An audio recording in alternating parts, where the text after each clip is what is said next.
Welcome back to another episode of Hike, Heal, and Hustle. I am your host, Randy Black. I am joined in the studio with Miss Salena Clay. Salena is a wellness coach and a self care alchemist. She and I actually met at an event, a Mother's Day event, and I was drawn to her table because she is hosting a wellness retreat that's local. And I have been looking for a wellness retreat. So I saw that and I was like, oh, let me see what they talking about. And then she said the magic words because y'all know I am training to be a sound healer.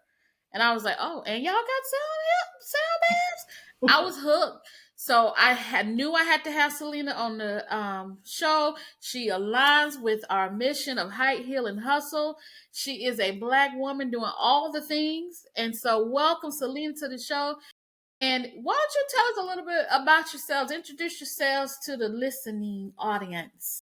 Well, thank you. So I am Selena Clay, also known as the Self-Care Alchemist for Salyana Essentials, which is a wellness company that I started to help busy professionals reduce stress, boost their productivity, and live a life that they love.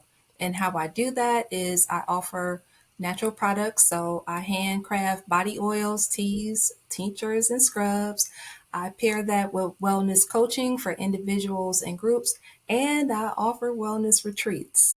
See, and I'm telling y'all that wellness retreat is local. It's coming up, and Selena's going to tell us more about it throughout the episode. So you got to stick around and find out how you can be a part of this wellness retreat. So on my show, we do all three pillars. I do it when I'm by myself. So when I bring guests on, they know they got to go through all three pillars. So the first is hike, of course. So we're going to go through, talk about Selena's journey toward physical reconnection. So let's get right into it. Selena, you ready? Ready? So what led you to the world of wellness and self-care? And how does your current corporate role support or influence this passion? Okay, so I have been working in corporate environments for over 20 years. At the height of my career, I was working up to 60 hours per week. I had a one daughter who at the time was a high schooler. I had lost like 8 loved ones in the span of 6 years. So I was stressed out, I was burned out, and I had a lot going on at that time. And for me, I had a health scare. And so that stopped me in my tracks because one of the 8 loved ones that I lost was my daughter's father. And I didn't want to succumb to an illness. And so that sent me on the path to learn about my body and later to learn about herbalism. And so I've incorporated that into my wellness and self care journey. And the other part of your question is how does it relate to my current corporate role? So for me, it's a two-parter. So just right off the bat, the industry that I worked in, or I worked in several industries, but I worked primarily in finance and in accounting. And so it's deadline driven. It's always Mm-hmm. something that's due and it's very stressful. In my current role, it's more project based. And so I don't have to necessarily direct or manage a team. I manage systems, and in the project, I'm able to just be more creative. And so it gives me that, ooh, the woo side moments. And then another part of it is I'm using my corporate role to help me finance my passion. So with my business and, further develop myself. It's funny that you said that you were in accounting, or that's where I work. So I get it. I get it. I you said that, I'm like, girl, that's me. I understand that. I've been working in accounting firms, CPA firms, for the last couple of years, and that is, if you want to know some stress and deadlines, that Hmm. they're all about deadlines. For I Yep. know you know. Woo. So when you said, I was like, girl, yeah, I get it. And very mundane for me. There can be incredibly stressful, especially when you're dealing with other people money. Hmm. Yeah, that can be very very very stressful. So what does movement or nature based healing look like for you? So I'll go with the movement. So my mornings start with I get up, I get dressed, and I head to the gym. So I get in some weightlifting and I do a little bit of cardio. And then throughout the day, I take mindful breaks. So I'm walking around the neighborhood to get my body moving. Good. I love that. So, you know, mine is hiking, but I also do I do walk around my neighborhood, but I also do lots of other things. I have a bike, an actual bike, not a stationary bike. I do, and I do in person races. Yeah, that. Anyway, I'm developing possibly a passion for that. I'm not there yet. I'm right now. I'm in the I'm just doing it phase. I'm not in the this is so much fun phase. it may be something. It may be something that I say I used to. It may be a used to do than a Mhm. current, but right now I would say that I kind of like it. Mhm. How many days a week do you go to the gym? So I average, I'm gonna say 4 days a week. The Wow, five is, kind of pushing it, and I feel like I need that break, but it gives me that the refresh, that the reset that I need for the day. So it gets me started. I feel like it helps me be more focused, and I can have this sunny disposition. it does change. It does help and change your mood. So, how did you experience stress in past corporate roles, and what are some of the key differences in your current less stressful environment? So we spoke earlier about the accounting and just the deadlines are coming. I managed teams of people and I had to travel often because I delivered corporate trainings. And so those were on the go, stressful type situations. And in my current role, it's more project based, it's more flexibility and autonomy. And so that's really it's helped me. It really, when I say I work for a company, so my end goal still is to be able to 100% work in my business, but in the interim, I'm working for a company that prioritizes its employees' wellness. So that's a Good. great benefit. Okay. So we're gonna move into our second pillar of heal. So this we're gonna focus on emotional and mental health transformation. Okay. Okay. So you call yourself a self-care alchemist. I have been waiting for this, just so you Oh, know. So you're a self-care alchemist. What does that mean to you?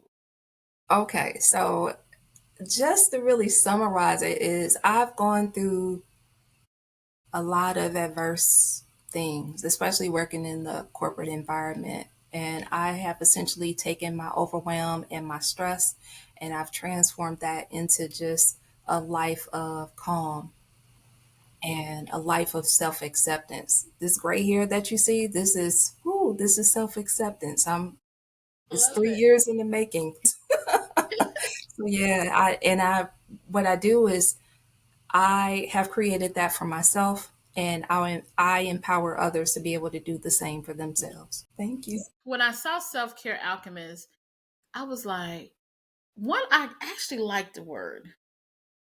I do, but then I wonder, well, what does that mean to her? Like, if I were to say the word alchemist, I know where my mind would go.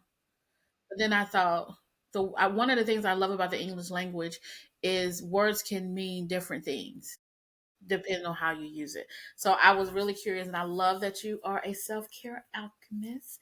So, what was your personal turning point that helped you prioritize your mental health?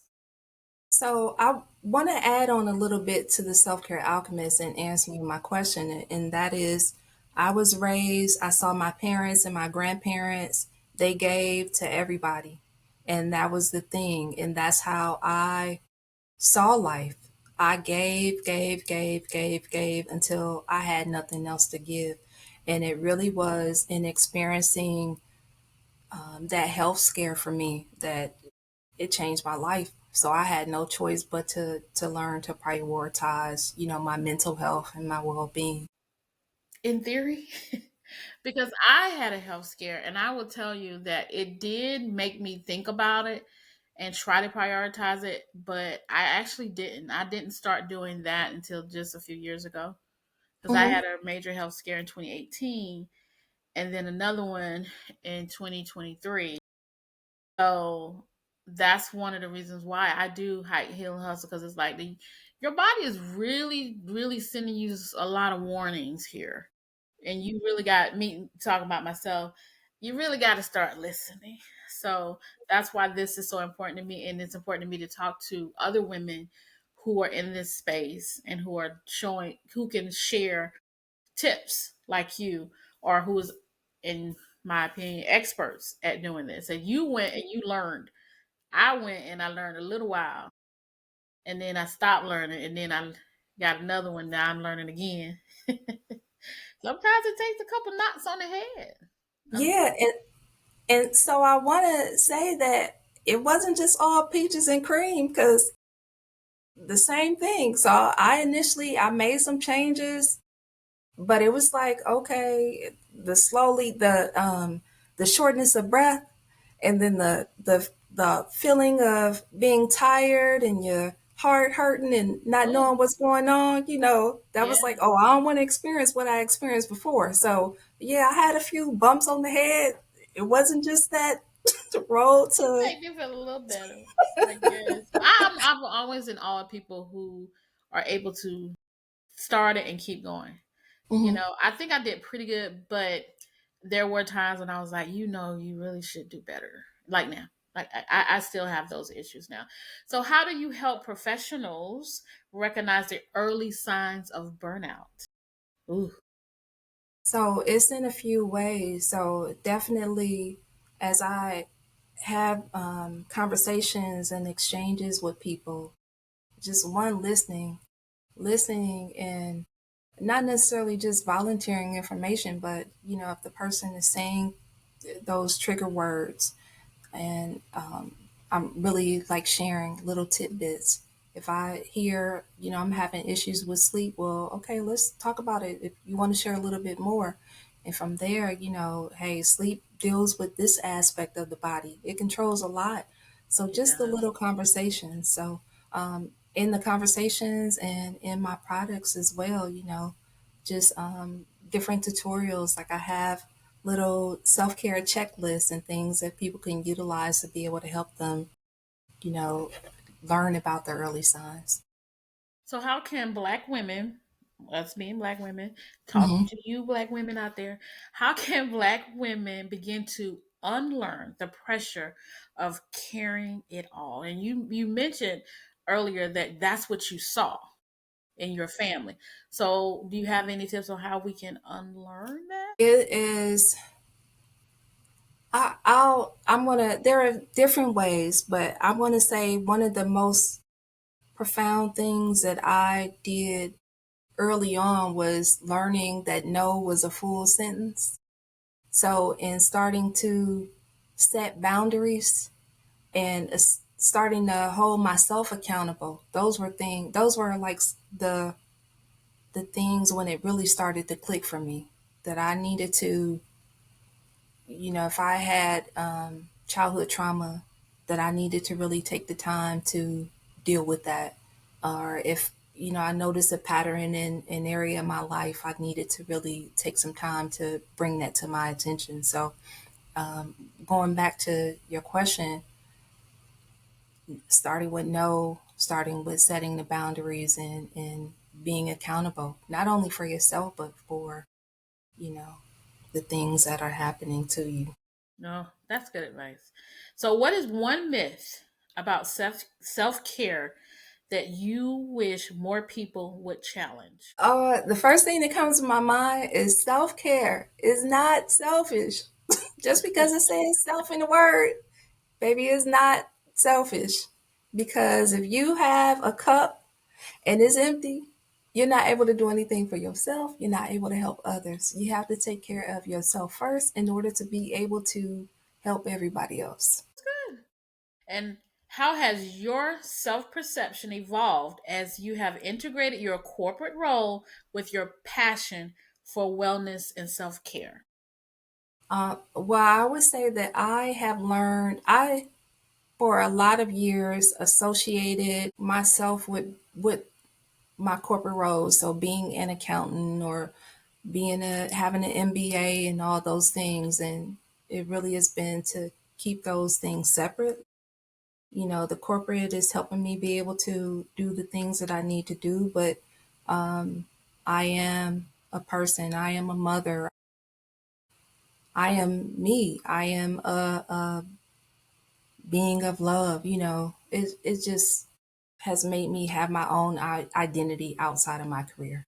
That's good. Definitely want to have a. I agree with that. I sometimes now I say to people, instead of what do you do to make a living, I say what do you do to make life worth living? Yes. Because it's like, all right, yeah, you doing all these things, but how are you making your life worth living? We all have to make a living, but we don't always focus on making life worth living. So that I will always shift the focus when people are talking a lot about their jobs, which I'll listen to you talk about your job. I have no problem. I actually find it very interesting, especially in the world that I work in, because I meet a lot of people who do different things to make a living. Sometimes I am just intrigued how creative people I am. I get so I'm like, and people pay you for that? That's awesome. I'm serious. I met in one of our clients, um, they had this very interesting business. And I was like, people pay you to do this. And I saw the numbers. Yes, they do. But it was something I had never thought about. So I do actually find what people do quite interesting. But I also want to know, well, now that you're working hard and you're making all this money, what are you doing to make your life interesting? Worth worth living. So I try to do a balance of both because I'm a curious person by nature, hence having a podcast. I am very Yeah. curious about and I like people. Well, I'm open. I had to think about that. You know good well you don't like people. I do like people. I like most people. I like some people. I get it. You know, I'm a friendly person, and people automatically assume that I'm a people person. I just like to talk, and I like to hear what people got to say. That's what it really is. I'm gonna get a shirt that say that. I'm not friendly. I'm just nosy. I want to know what you're doing. How are you making money? How can I do that? I'm just nosy. I'm not really that friendly. I just want to know what you're doing. I want to get in your business. So that's that. And people get that confused. That's what I really need to tell people. I don't really care that much. I'm just nosy. So let's move on into our third pillar of hustle, redefining ambition and financial freedom. So I know you're still working in your corporate office. You said your corporate office helps build your business, which is great. A lot of us, are raising my hand, are doing that.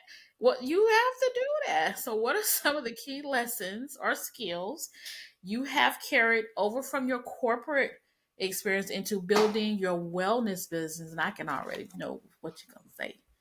That's cool. So I want to start with my very first job, and that was working at McDonald's many years ago. And it was the customer service. It was at the time McDonald's really focused on customer service, and that has always stuck with me. So I'm really big on Oh, providing a great customer experience in my business. Another thing is the wellness aspect. So working with a company that focuses on wellness, that really helps me to be able to carry it over. And then also just the corporate structure, the accounting, those operational items, that helps me fine tune what I do. I can see that. Yes, yes, yes, yes, yes. That because those skills are transferable. You know, but that also is what makes you good at both because you got both strengths. And you can use it in your professional and you can use it in your business. And I love that. That's what I strive to be. That's what one of my it is. That's what I strive to be. So okay. So how has your definition? Oh, I love this question so much. How has your definition of success evolved? So initially, I'll say over the years, success has been about material things. So it's been definitely about the money, about climbing the corporate ladder, getting the position. those type of things. But what I realize now, success for me is more about impact. So little things. I have a daughter, I have a granddaughter, and seeing them pursue their path in becoming entrepreneurs, for me, that is like, that's success for me. So I really equate it to having impact as opposed to the money. Now, don't get it twisted.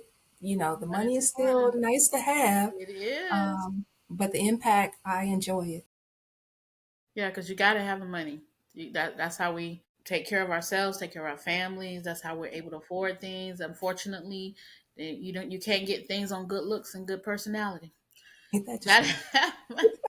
So this next question is about advice, and initially the question I thought about was, what advice would you give to women who are afraid to leave a stable job to pursue their passion? Instead of saying afraid to leave, what can you answer? What advice you would give to women who want to pursue their passion? Because you don't have to leave your corporate job. Yeah, So yeah, instead of saying you need to leave, talk about the advice you would give if they want to do it, but they're just afraid to even start. yeah. So the thing about it is you want to be able to have some an idea about what you want to do or where things that you might want to pursue. I would say definitely just don't leave. I've done that. Oh, you have? Yeah, I would say about 4 years ago, I was burnt out to the point of where I just couldn't take it anymore, Oh and gosh. I contemplated it for a couple of months, and I thought I had a plan, but when I left, I spent 6 months of really decompressing and attempting to find myself. And when I say find myself for real, because I had the identity of working in the corporate environment and the accountant and all that stuff. But what I would say is use use the working in that environment as use it as the foundation, use it as the motivation. So identify the things that you're interested in doing. You want to utilize the resources that we have out here because as Black women especially, we have corporations that want to invest in us, want to see us start businesses. So utilize places like SCORE or the Mm-hmm. even with your bank. So I bank at a major bank, and a lot of the major banks, they have different programs that help as well. So yeah, utilize those type of resources that are big on helping people start businesses. Get a like a checklist and just slowly work your checklist, and you put money aside for your business to help you. That's So really good yeah. advice. I did not know of that about the bank. Hmm. I may have to look into that. Now, Score, yes. I have you ever used a Score mentor before? Oh wow. I started it when I first did my podcast, and I couldn't find anybody, but I'm glad that you brought that up, because not only do there's Score, and there's the I think Score also has training, free training, or I Hmm. might be thinking of small business. Yes. So like I go through their training. They have free training class. They have webinars. They have all these resources. I love that program Yeah. because you can find if you can find somebody that will mentor you, but then they also have experts who do workshops. Sometimes you can get them in person, and some of them are recorded, and you can watch later. I Yeah. love Even that. That is such good advice. and so I would say too, this the state where whatever state you're in, go to their website, and they would have like checklists, information to help you get started with the business. You have the there's another organization. Oh, it's so Verizon. Verizon has a small business where they have on demand trainings. They have webinars and stuff like that. So there are resources. So just to really sum up what I said, utilize those resources to get you Yes. started. I love that. Utilizing the resource. So we're gonna switch gears a little bit, have a little fun. We're gonna do some rapid fire round. So okay. What's your favorite self care ritual? This is really simple, but it is after a long day. I'm going to shut down everything. I'm going to take my shower and have me some tea. Well, since you said tea, we know you are. The next was coffee or tea, but we already know yours is tea. So let's Yes. change that to what's your favorite tea? Favorite tea. So, shameless plug, but I have a rose tea called Serenity. And that really is, yeah, Serenity. Yep. What's the That's my flavor? tea. So it's rose, so it's just really like light. It has that little, the little, yeah, I have to send you I some. love it. I'm gonna have to taste that. All right, a wellness quote you live by. So enjoy your day on purpose. That's one that I created. So Oh, enjoy your day on purpose. yeah. I like that. All right, most rejuvenating retreat location. So I'm gonna throw in a shameless plug. I'm gonna say the Stone Uh-uh. Mountain. Stone Mountain. You Stone going to? Mountain. So I know there's some controversy with it. There is, for me, I visited Stone Mountain several times, and I'm saying it's just some place really close, but Mhm. it has serene aspects. Now, I It understand does. that there's a long history, that's tied to it, but it is, when I say you're in the city of Metro Atlanta, but Stone Mountain is like away. So it gives you that wooded area. It It gives does. you the, I yeah. used to take my children when they were younger. They're grown now, of course. We used to go there. I would pack like a little lunch for them, blanket, and because they have that area where the water's going through and the trees. So I agree with you. I will say this about me and Stone Mountain. I don't live close to there no more, so I don't go. But I would if I lived close, or if someone said, "Hey, you want to go?" It can't be nothing regular for me because I don't live near there. But I find other things that I can do. But I agree. I do like Snow Mountain.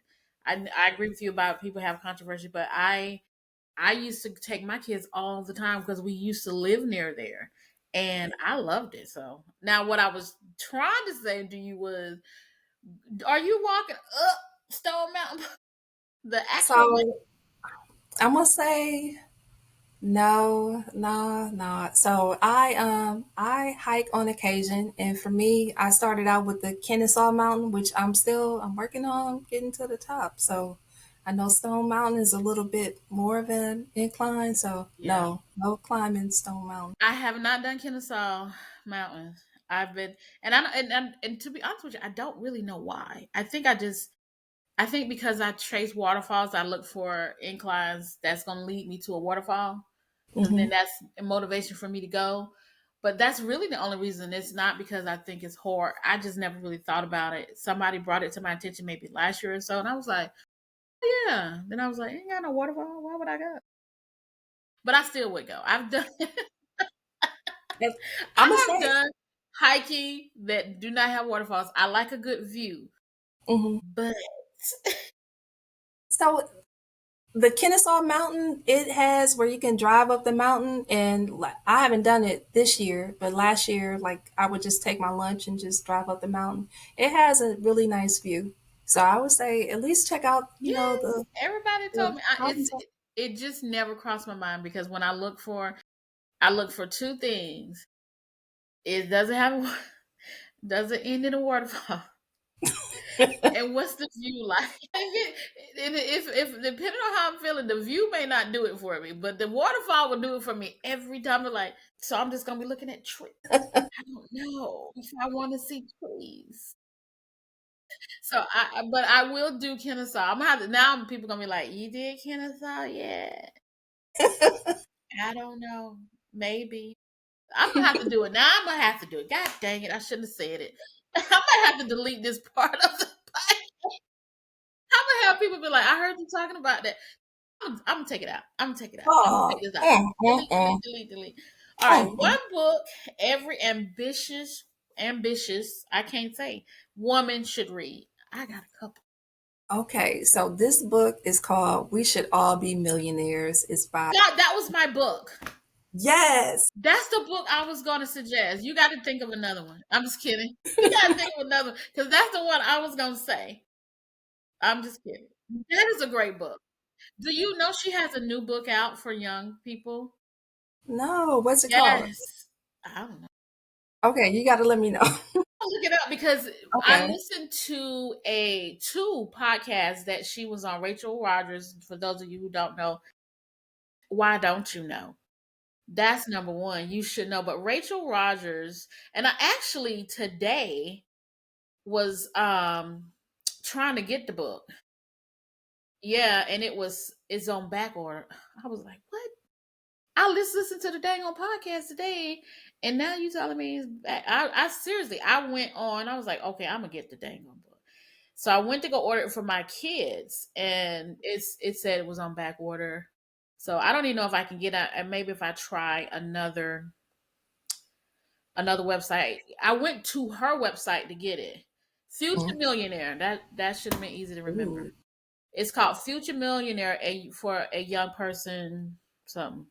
Yeah. So look at us both liking the same thing. yes. She was my book to read this year. It's a young person step by step guide to making wealth inevitable. So when I heard her talk about it on the podcast I was listening to, Malik's podcast this morning when I was doing my walk this morning, it was the second time. She also was on Brown Ambition. That was the second time I heard her talk about that book, and I was like, I gotta go look this book up. And Hmm. today I went to go order it for my children, for my daughters, and it was back ordered. So that how wild is that we both have.